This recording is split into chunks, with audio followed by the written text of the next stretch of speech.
Ці ведаеш ты, дружа, адкуль узяліся буслы на Беларусі? Не? Тады слухай. Вандраваў, было гэта вельмі даўно. Вандраваў калісьці па белым свеце Бог. І заблукаў ён да нас, на Беларусь. Бачыць, прыгожая тут зямля, векавыя пушчы, ураджайныя палеткі.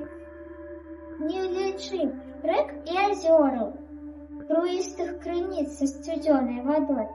Аднак кепска развялося тут такое мноства гадаў, што да іх жыцця няма ні людзям, ні жывёле. І парашыў Бог знішчыць гадаў. Узяў вялізны скураны мяшок, сабраў іх туды і моцна завязаў.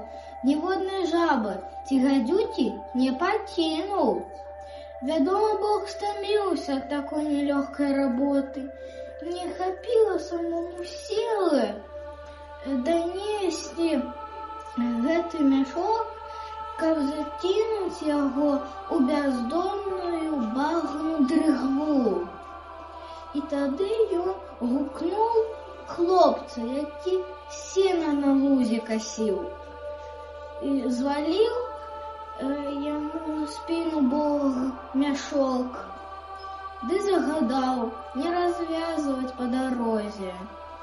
А дзяцюк, як на тое, аказаўся вельмі цікаўны. Захацелася яму зірнуць, што там у торбе варушыцца. Ды жадліва сыкае. Схаваўся ён за куст вербалозу і развязаў мяшок. Як развязаў, дык самлеў ад страху. А гады тым часам вылезлі і зноў распаўзліся па ўсёй зямлі. Разгневаны Бог не захацеў другі раз збіраць гэтую дрэнь. Начапіў ён порожні мяшок, неслуху касцу на плячо, ператварыў яго ў бусла і згадаў збіраць гадаў уцекачоў. Усё яго жыццё аж да самай смерці. З таго часу і дыбае вусел нібы касец па лугах, балотах. Босы з шылымі нагамі, белай кашулі і з чорным мяшком за спіной.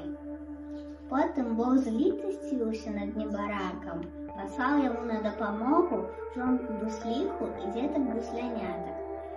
А жыць дазволіў вёсцы і сярод людзей, каб не забываліся, што вядуць свой пачатак ад чалавечага роду. Людзі таксама помняць пра гэта, таму не крыўдзяць буслоў, шануюць іх як родных